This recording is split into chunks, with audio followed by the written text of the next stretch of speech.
Haleluya, selamat pagi Bapak Ibu yang diberkati Tuhan. Shalom untuk kita semua.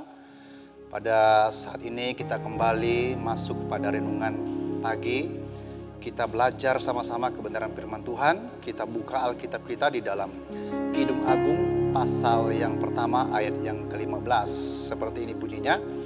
Lihatlah cantik engkau manisku, sungguh cantik engkau bagaikan merpati matamu. Saudaraku yang kekasih dalam Tuhan Yesus Kristus, kitab Kidung Agung adalah suatu kitab puisi atau puitis yang terdiri atas sejumlah sajak cinta kasih dalam percakapan antara laki-laki dan perempuan. Saudaraku yang kekasih dalam Tuhan, di ayat ini adalah mempelai laki-laki memuji mempelai perempuan.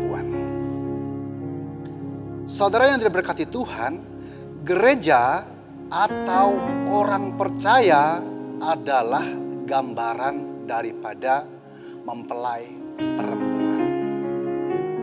Sedangkan Kristus adalah gambaran mempelai laki-laki. Saudaraku yang kekasih dalam Tuhan Yesus Kristus, hubungan antara Allah dan umatnya atau anak-anak Tuhan itu digambarkan sebagai sebuah pernikahan.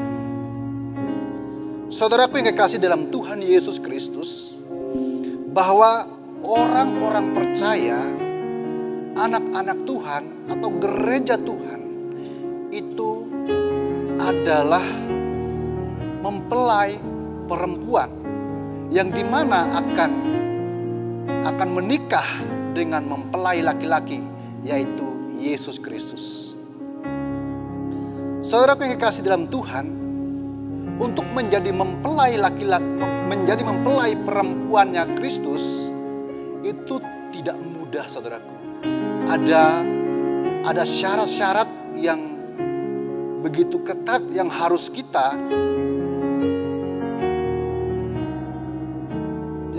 kita penuhi untuk menjadi mempelainya wanita Kristus. Karena itu sebagai gereja Tuhan, apa sih syarat untuk menjadi mempelai Kristus? Saudaraku yang kekasih dalam Tuhan, yang pertama adalah saling mengenal, saudaraku yang kekasih. Sebagai orang percaya, kita harus saling mengenal.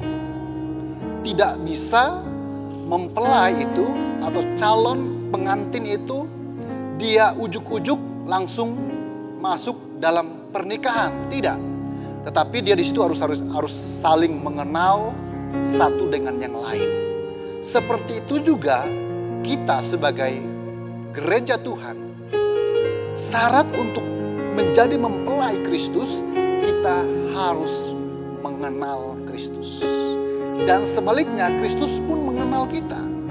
Tidak bisa kita sebagai mempelai wanita mengenal mempelai pria saja. Tetapi sebaliknya mempelai pria pun harus mengenal kita, saling mengenal. Itu namanya sinkron, saudara. Tidak bisa artinya kalau hanya satu mempelai yang mengenal, maka itu artinya kita bertepuk sebelah tangan. Saudaraku yang kekasih, ada perkataan Tuhan Yesus bahwa di dalam Yohanes berkata seperti ini, bahwa banyak orang yang mempercayakan diri kepada Yesus, tetapi sebaliknya Yesus tidak mempercayakan dirinya kepada orang waktu itu. Kenapa, saudaraku? Karena tidak saling mengenal. Seperti itulah kita sebagai mempelai perempuan. Sebagai mempelai perempuan kita harus mengenal Kristus dan Kristus juga mengenal kita. Saudaraku, bagaimana caranya supaya kita saling mengenal antara mempelai atau mempelai laki-laki dan mempelai perempuan?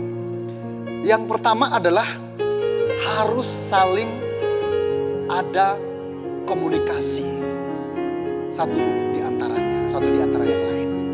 Mempelai laki-laki berkomunikasi dengan mempelai wanita atau perempuan. Itu adalah gambaran kita supaya gereja Tuhan atau anak-anak Tuhan menjalin sebuah komunikasi dengan Tuhan. Lewat apa? Lewat persekutuan kita bersama dengan Tuhan.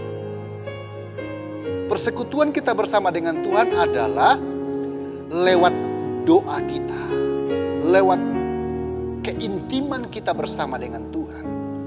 Maka disitulah akan terjadi sebuah pengenalan.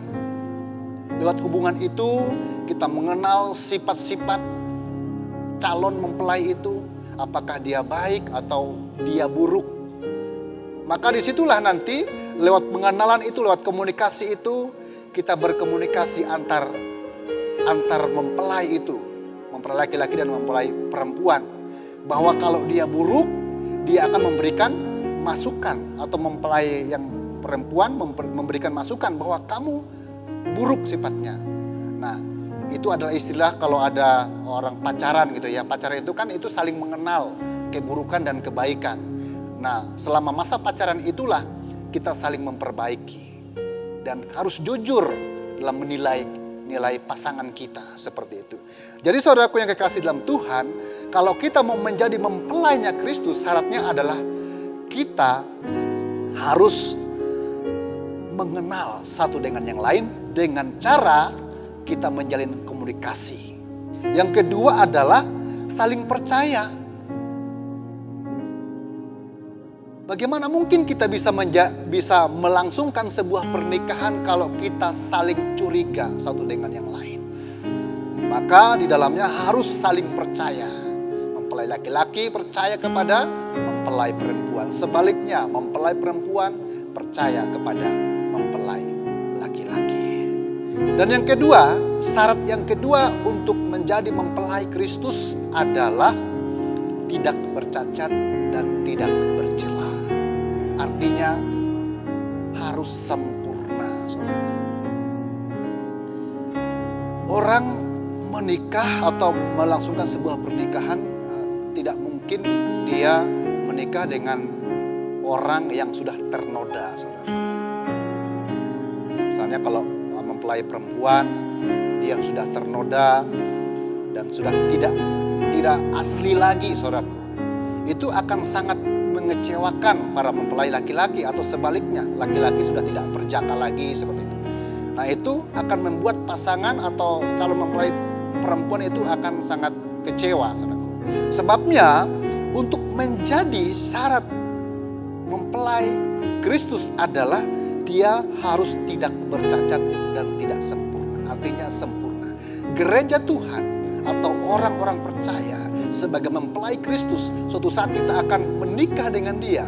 Kita sedang dipertunangkan dengan Kristus. Nah, kita tidak boleh ada cacat celah di dalamnya. Karena kalau di dalamnya ada cacat celah, maka kita tidak layak disebut mempelai Kristus. Jadi saudaraku yang kekasih, sebagai orang percaya, sebagai mempelai Kristus, sebagai gereja Tuhan, milikilah kesempurnaan itu. Supaya apa? Supaya mempelai pria itu bisa menerima kita sebagai pasangannya. Nah, apa yang tidak boleh bercacat celah, saudaraku, dalam kehidupan kita? Seluruh hidup kita itu tidak boleh ada cacat celah. Perilaku kita, perbuatan kita, pikiran kita, perkataan kita, mata kita, seluruh hidup kita itu harus kudus, harus tidak boleh bercacat celah. Kenapa? Tidak boleh. Karena kalau bercacat, tadi saya bilang bahwa kita tidak layak untuk disebut mempelai Kristus. Jadi seluruh hidup kita itu, pikiran, perkataan, perbuatan, semuanya itu harus satu irama dengan mempelai itu. Pikiran, perkataan, perbuatan itu harus seirama dengan Kristus, dan semuanya harus satu selera dengan Tuhan. Kalau kita satu irama, satu selera, maka kita pantas disebut mempelai Kristus.